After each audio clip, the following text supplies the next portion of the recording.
About a month ago, we discussed the possibility of Quria surviving the expunge encounter. With the new mission being released for the epilogue, we've received even more evidence that Savathun may be one of the biggest tricksters out there in the Destiny universe. Let's discuss how the last city override impacts the story of Quria and Savathun's plan. Finding Quria at the center of the Endless Night confirms our worst suspicions. It was the arm Savathun used to strangle our city. With it docked, to borrow an Elixir term. We purged Savathun from the Vex domain. I only hope we stopped her in time.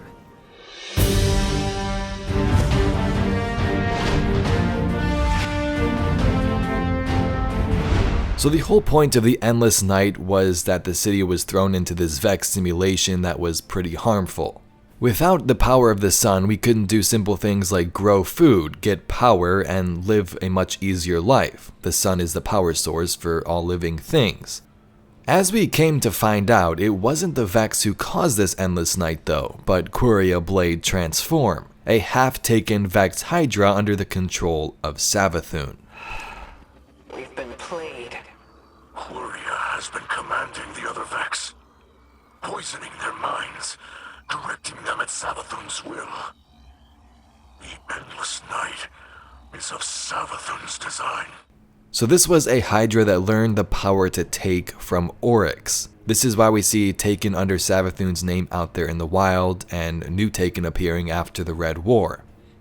The whole point of this season's plot was figuring out what the Endless Night was, who caused it, and putting an end to it, which we did. Or did we? Upon defeating Quria, the Endless Night lives in the city. There were still some bugs in the Elixir Quarter and things like that, but things looked cleared up for the most part. The question we've looked at before though is, what if Savathun wanted it this way? Perhaps her goal was to infiltrate this city and learn all these secrets of how we run things. Make up some fake threat, the Endless Night, to gain knowledge of her own, all while confusing everyone in the process. That'd be pretty cool. The first thing that sparked all of this curiosity was Quiria's death animation. As others have pointed out, Hydras usually explode and deal damage when they die.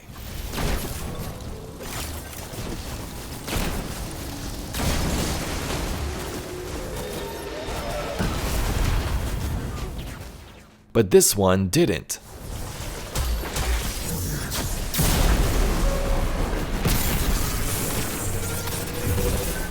Unbelievable. Quria is gone. A great evil vanquished. Now perhaps Bungie just wanted to make a cool death animation for this boss-like character, or maybe it actually serves a purpose. Quria might have been simulating this encounter and itself, and may still be alive.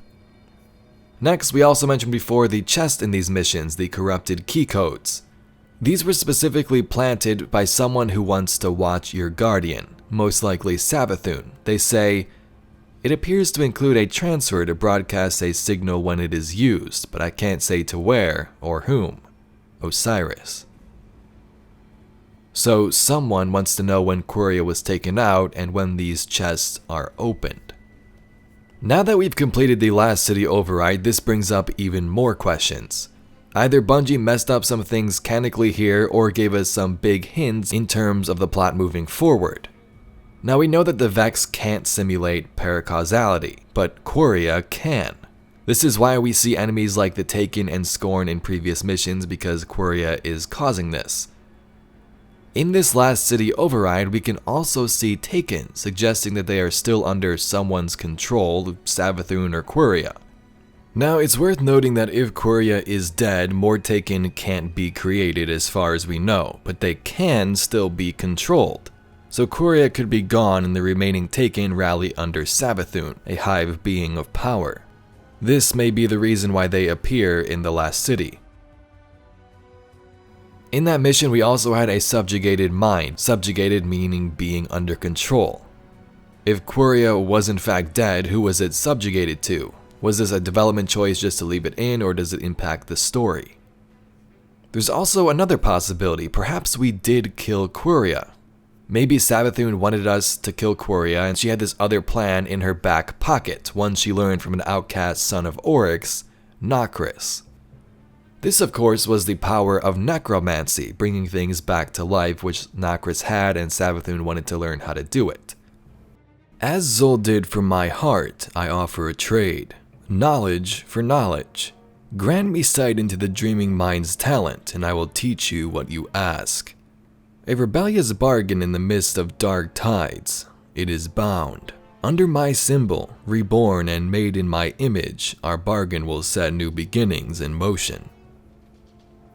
Speak my name, Savathun, subjugant to none, swordbreaker, and queen to the taken throne. So that text is from when Nokris met with Savathun and they decided to make this partnership.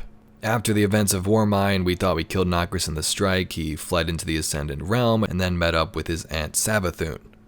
Now Nokris wanted to learn the power to take, like his father Oryx, from the dreaming mind, and Savathun wanted the secrets to necromancy. In Season of the Arrivals, we killed Nokris for a final time, so we believe. So it's spin-foily, but this brings up many questions. Did Nokris actually learn how to take, and could he have caused any of this currently going on?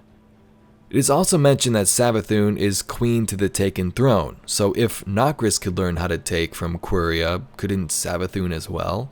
That is, unless she was just trying to trick Nokris, he couldn't actually learn how to do it, and she just wanted to learn necromancy. Nokris is an exploited outcast, little light.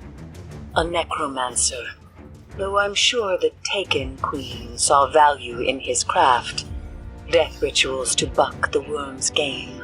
I dare not wonder how she meant to wield that knowledge. So did Savathun want Quria to die, be alerted by these corrupted key codes when it happened, and then knew how to bring it back to life after we slayed it? Would definitely be pretty crazy. There's also many questions surrounding characters like Osiris and what went down with this epilogue.